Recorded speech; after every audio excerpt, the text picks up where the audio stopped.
नमस्कार, आप देख रहे हो शर्मा एजुकेशन 2.0।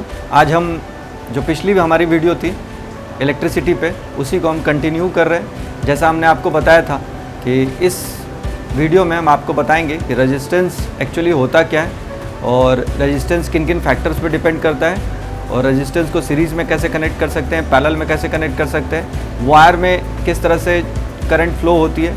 इन सारे टॉपिक के बारे में हम लोग आज चर्चा करेंगे। तो चलिए हम शुरुआत करते हैं जहां हमने छोड़ा था और जहां से रेजिस्टेंस का जन्म हुआ था। रेजिस्टेंस का जन्म हुआ था ओम्स लॉ से।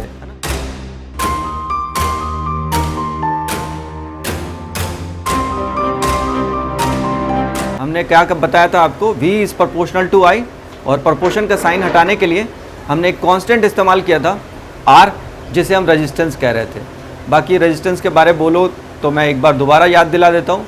हमने कहा था resistance is the property of a substance which resist the flow of charge. तो आज हम बात करेंगे कि चार्ज को वो रेजिस्ट कैसे करता है। अगर इसको जानना है तो आप ये मानो कि जो भी हमारी वायर है वो वायर ऑलरेडी किसी मेटल से मिलकर बनी है, और मेटल एक एलिमेंट है, तो नेचुरली एलिमेंट है तो उसमें भी छोटे छोटे एटम्स हैं।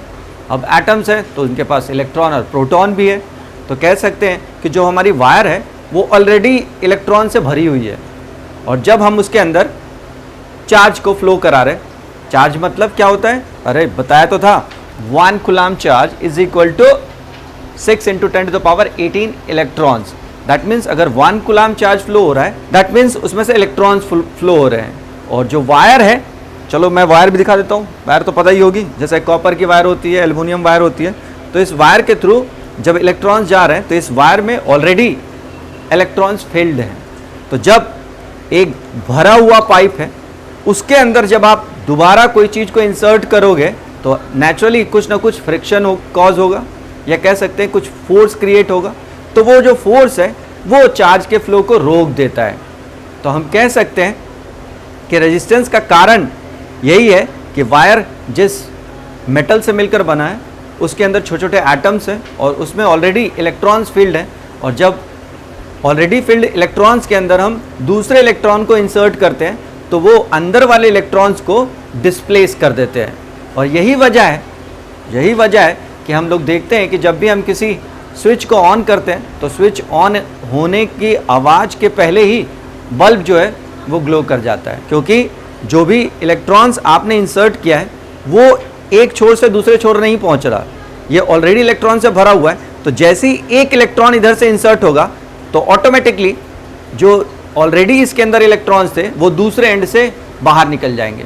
तो ये काम बहुत जल्दी होगा, ठीक है। तो ये हमें ज़रूर मानना है कि जो वायर है वो फील्ड है ऑलरेडी इलेक्ट्रॉन से। तो चलते हैं हम अपने टॉपिक पे। ये हमने बताया कि रेजिस्टेंस क्रिएट होने का कारण क्या है, और ये जो कारण है यही हीट कॉज करने में भी मदद करता है, जो हम लोग आगे पढ़ेंगे। तो सबसे पहले हम लोगों ने जहां आपको छोड़ा था कि जो रेजिस्टेंस है वो किन किन फैक्टर्स पे डिपेंड करता है, तो हमने दो चीज़ें बताई थी आपको, एक लेंथ और एक एरिया। अगर हम लेंथ बढ़ाएंगे तो रेजिस्टेंस भी इंक्रीज होगा। कारण नहीं बताया था, इसीलिए मैं आज आया हूँ। तो कारण क्या है कि जब हम लेंथ बढ़ा रहे हैं तो रेजिस्टेंस बढ़ जा रहा है। क्यों बढ़ जा रहा है? क्योंकि जितनी लंबी वायर होगी उतना ज़्यादा फ्रिक्शन होगा, उतना ज़्यादा उसको एक जगह से दूसरे जगह जाने में टाइम लगेगा। इसको आप ऐसे समझ सकते हो कि अगर हम किसी चीज़ के लिए लाइन में लगे हैं, अक्सर हम कहीं ना कहीं लाइन पे तो लग ही जाते हैं। तो अगर हम लाइन में लगे हैं और अगर लाइन लंबी है तो धक्कम धुक्की ज़्यादा होगी, और अगर लाइन छोटी है तो धक्कम धुक्की कम होगी। तो ठीक उसी तरह वायर जब ज़्यादा लंबी होती है तो ये जो फ्रिक्शन है वो ज़्यादा बढ़ जाता है, जिसकी वजह से रेजिस्टेंस इंक्रीज़ हो जाता है। दूसरी बात हमने की थी एरिया की। अगर मैं एरिया बढ़ाता हूँ तो रेजिस्टेंस घट जाता है। तो इसको समझने के लिए आप ऐसा समझो कि मेरे घर का एक छोटा सा गेट है, अरे डोर समझ लो कमरे का, तो उसमें हम एट ए टाइम 2 लोग एंटर कर सकते हैं। लेकिन अगर मैं उस गेट को बढ़ा देता हूँ, मतलब डबल डोर लगा देता हूँ, तो एक साथ हम 4 लोग निकल सकते हैं। तो एक्चुअली वायर के साथ यही है कि जितना उसका हम एरिया बढ़ाएंगे। एरिया मतलब उसका थिकनेस बढ़ाते हैं, जितना थिकनेस बढ़ाएंगे उतना उसके अंदर इलेक्ट्रॉन्स होल्ड करने की कैपेसिटी बढ़ेगी, और जितना इलेक्ट्रॉन होल्ड करने की कैपेसिटी बढ़ेगी उतने आसानी से उसमें से इलेक्ट्रॉन फ्लो कर पाएंगे। तो इसलिए हम लोग कहते हैं कि जब एरिया बढ़ता है तो रेजिस्टेंस घट जाता है, और लेंथ बढ़ती है तो रेजिस्टेंस भी बढ़ता है।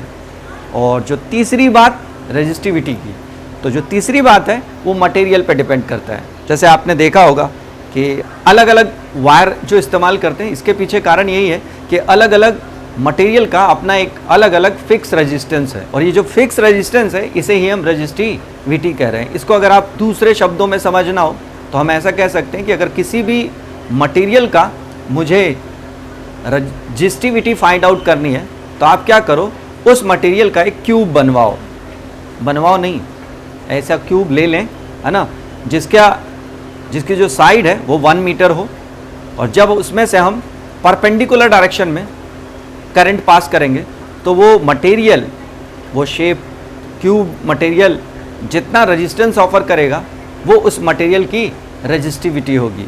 तो हम लोग कह सकते हैं कि रेजिस्टिविटी उस मटेरियल की कैरेक्टरिस्टिक प्रॉपर्टी है, या कह सकते हैं उस मटेरियल का जो फिक्स रेजिस्टेंस है उसे हम रेजिस्टिविटी कहते हैं। सही है। तो ये दूसरी बात जो रह गई थी रेजिस्टिविटी वाली। और रेजिस्टेंस को डिस्कवर किसने किया था?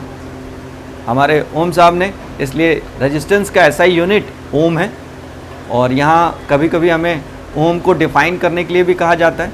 तो आप रेजिस्टेंस या कहें ओम को कैसे डिफाइन करोगे? उसी ओम्स लॉ से। ओम्स लॉ में हमने क्या पढ़ा था? V is equal to I R, है ना। V is equal to I R, और अगर मुझे R फाइंड आउट करना है तो R is equal to V upon I. सही है। और R का अभी हमने बताया रेजिस्टेंस का ऐसा यूनिट ओम है, तो हम कह सकते हैं 1 ohm is equal to 1 volt upon 1 ampere. 1 volt upon 1 ampere. तो हम क्या कह सकते हैं कि अगर किसी कंडक्टर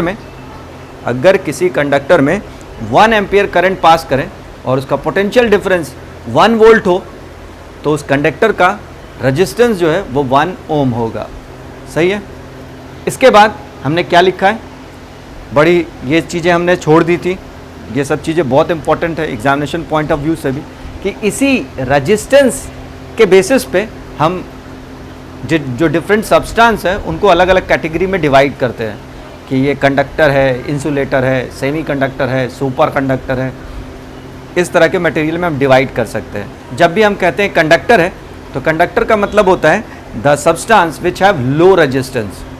ठीक है, ये भी इंपॉर्टेंट बात है। हम ये सोचते थे कि कंडक्टर मतलब जिसमें आसानी से करंट पास हो जाती है, लेकिन ऐसा नहीं है। हम लोग कहते हैं conductor are the substance which have low resistance and insulator are the substance which have high resistance.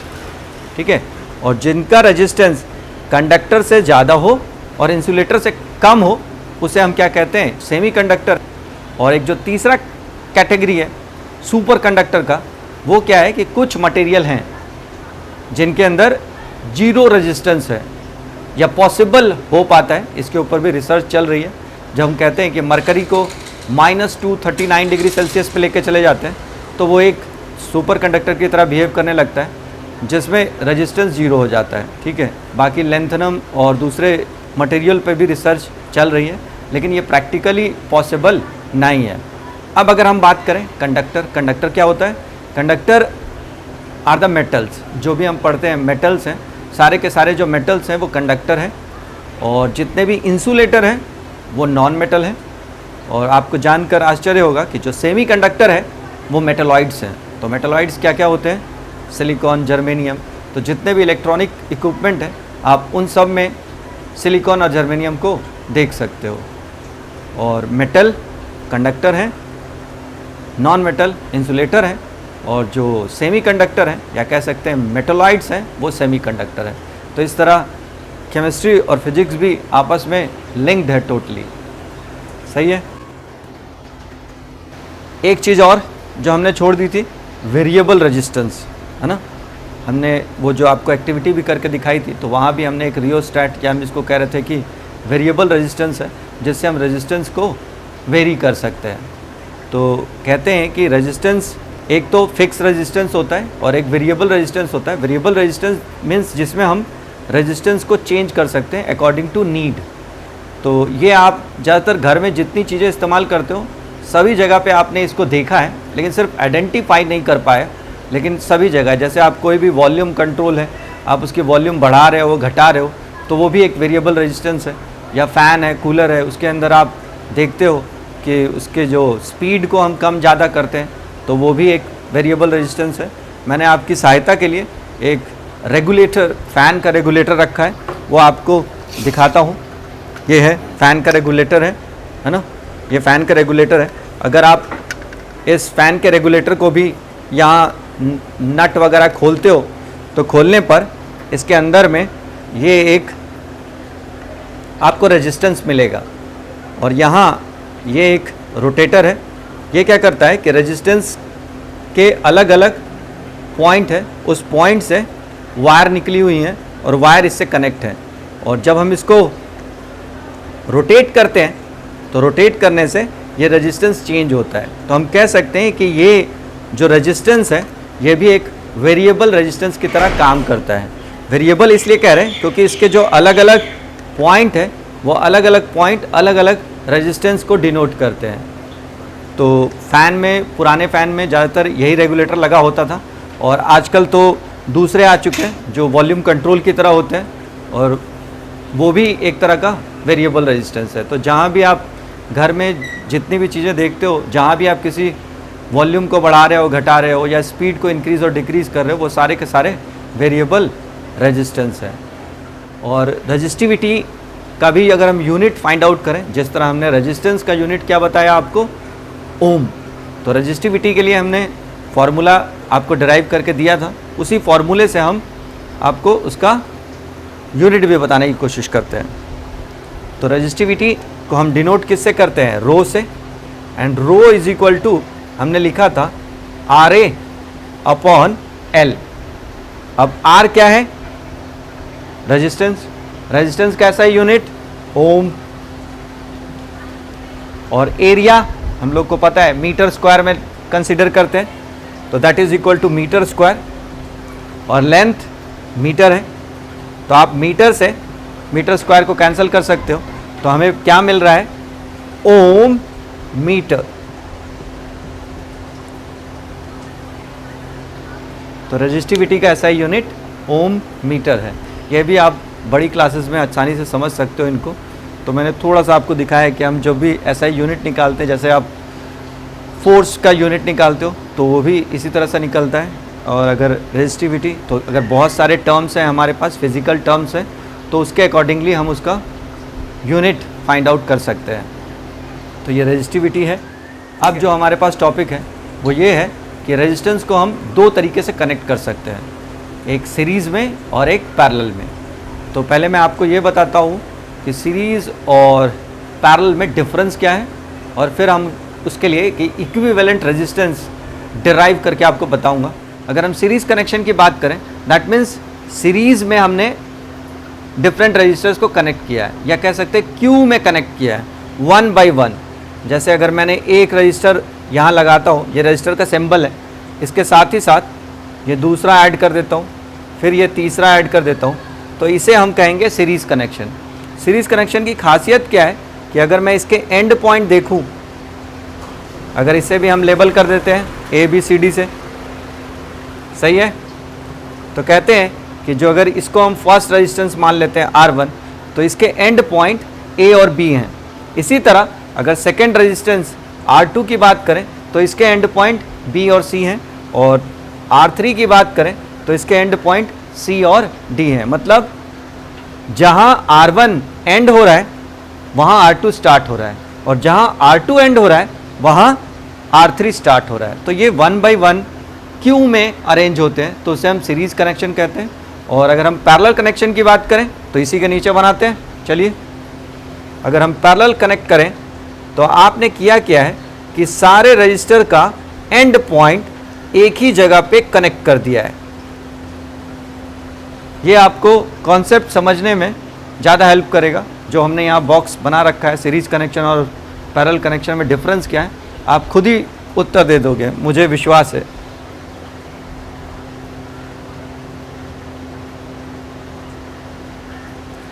ये तीनों वही रेजिस्टेंस हम मान लेते हैं, ये R1, R2 और R3 है।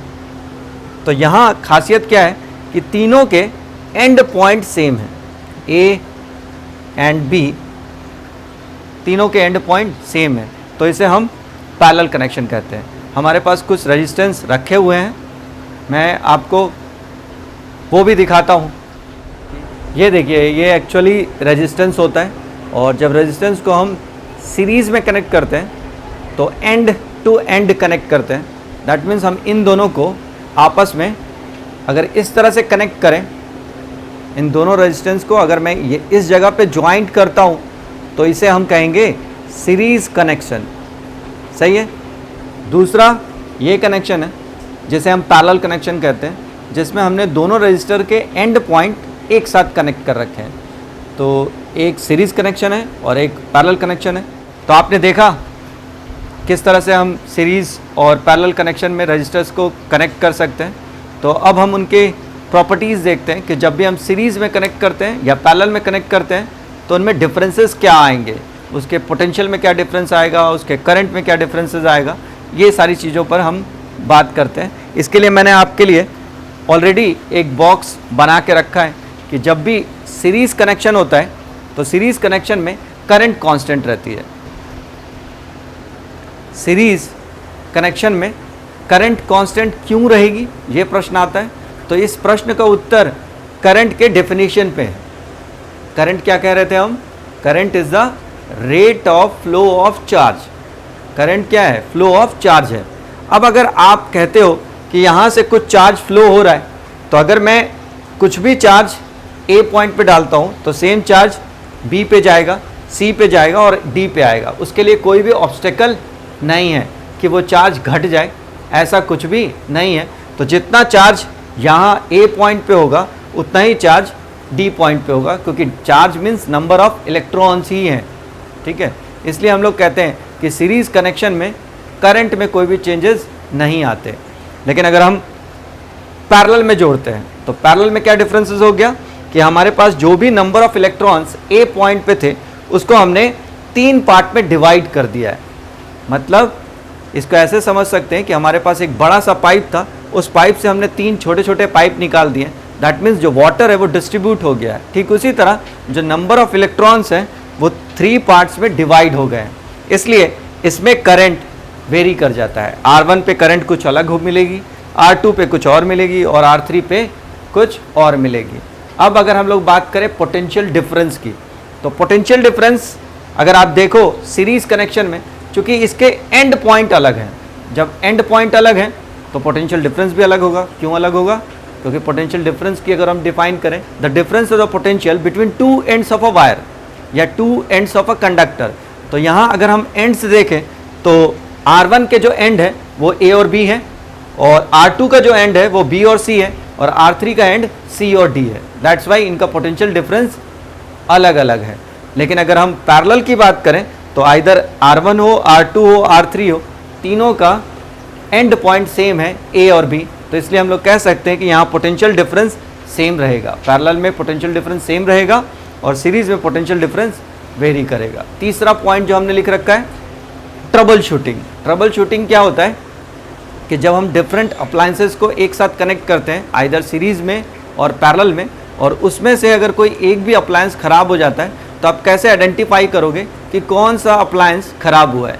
तो कहते हैं कि अगर सीरीज़ में हम डिफरेंट अप्लायंसेस को कनेक्ट करते हैं और कोई भी एक अप्लायंस भी एक्चुअली रेजिस्टेंस ही है। ये शायद मैंने आपको बताया था कि जितने भी घर में हम अप्लायंस इस्तेमाल करते हैं सबके सब रेजिस्टेंस ही है। तो आप ये मान के चलो कि अप्लायंस रजिस्टर ही होते हैं। ठीक है, तो कहते हैं कि अगर हमने सीरीज़ में कनेक्ट किया है और कोई भी एक अप्लायंस ख़राब होता है, एक भी रेजिस्टेंस ओपन हो जाता है, तो पूरा का पूरा जो सर्किट है वही ओपन हो जाएगा।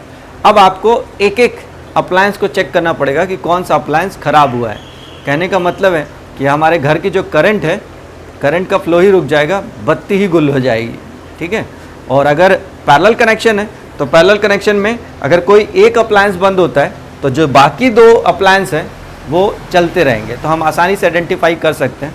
तो यही हाल हमारे घर में भी होता है। अगर जो बल्ब फ्यूज़ होता है सिर्फ वही ग्लो नहीं होता, बाकी अप्लायंस चलते रहते हैं। तो आप इससे अंदाज़ा लगा सकते हो कि हमारे घर में जो भी कनेक्शन है वो पैरेलल कनेक्शन है। तो ये तीसरी बात थी। और चौथी बात कि जब भी हम सीरीज़ में कनेक्ट करते हैं और उसका इक्विवेलेंट रेजिस्टेंस या कहें टोटल रेजिस्टेंस या हम कहें रिजल्टेंट रेजिस्टेंस वो मैक्सिमम हो जाता है, मतलब जितने तीनों रजिस्टर हैं वो सब जुड़ जाते हैं। लेकिन अगर हम लोग पैरेलल कनेक्शन में बात करें तो जो रेजिस्टेंस है, टोटल रेजिस्टेंस, वो घट जाता है। क्यों घट जाता है ये अगर हम डिराइव करेंगे तो वो भी पता चल जाएगा कि सीरीज़ कनेक्शन में रिजल्टेंट रेजिस्टेंस क्या होता है और पैरेलल कनेक्शन में रिजल्टेंट रेजिस्टेंस क्या होता है। तो इससे आप आसानी से पता लगा सकते हो कि मैक्सिमम क्यों हुआ और मिनिमम क्यों हुआ। तो चलिए हम लोग डिराइव करते हैं सीरीज़ कनेक्शन में रिजल्टेंट रेजिस्टेंस और पैरेलल कनेक्शन में रिजल्टेंट रेजिस्टेंस को। सबसे पहले हम लोग सीरीज़ कनेक्शन देखेंगे। तो सीरीज़ कनेक्शन में किस चीज़ का ध्यान रखना है कि हमने जैसा बताया था कि सीरीज़ कनेक्शन में करंट कांस्टेंट रहती है और पोटेंशियल डिफरेंस वेरी करता है। तो जब भी हम डिराइव करते हैं तो जो वेरी करता है उसे हम फाइंड आउट करेंगे, ठीक है।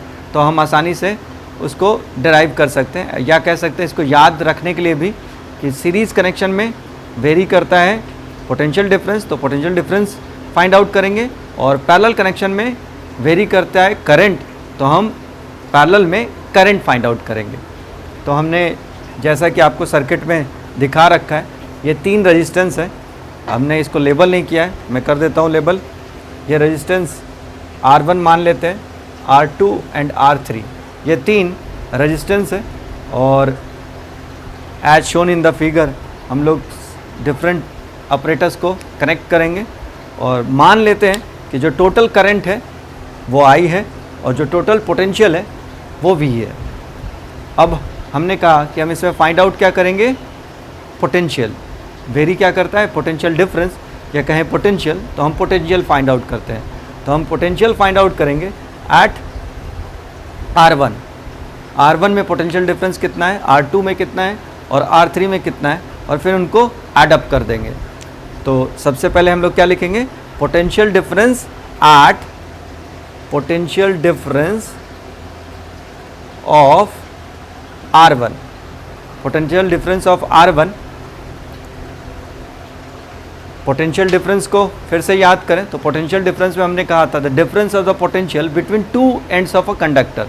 तो एंड क्या है, ए और बी, एंड है ए और बी।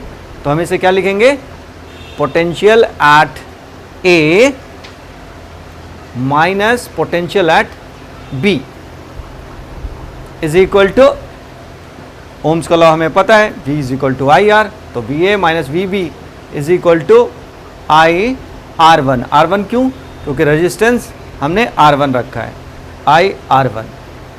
आसान है। इसी तरह potential difference of R2 resistance. अब इसके एंड देखते हैं, इसके एंड क्या है, B और C। तो क्या लिखेंगे, VB minus VC is equal to IR2।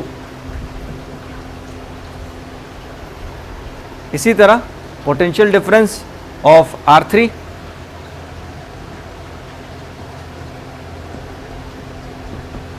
R3 के एंड क्या है, C एंड D। बहुत आसान है, VC minus VD is equal to IR3। अब आपको क्या करना है, तीनों को ऐड कर देना है। तो अगर हम इसे ऐड करें तो क्या लिख सकते हैं, VA minus VB plus VB minus VC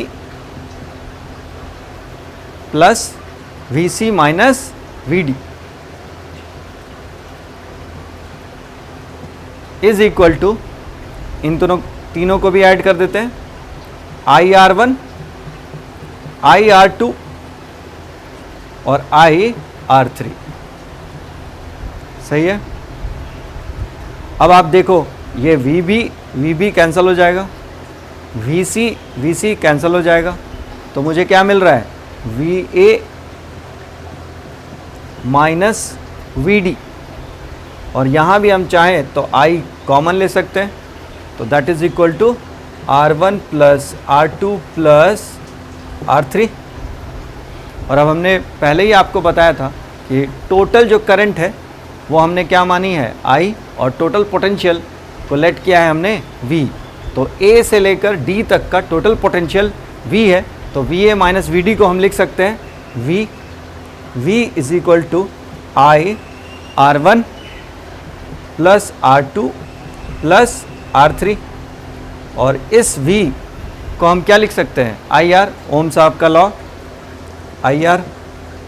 IR is equal to I R1 plus R2 plus R3। अब आप I से I कैंसिल कर सकते हो, तो ये हमें टोटल रेजिस्टेंस मिल गया, capital R is equal to R1 plus R2 plus R3। ठीक है, तो ये जो हमें मिला है इक्वेशन, इसे ही हम रिजल्टेंट रेजिस्टेंस कहते हैं।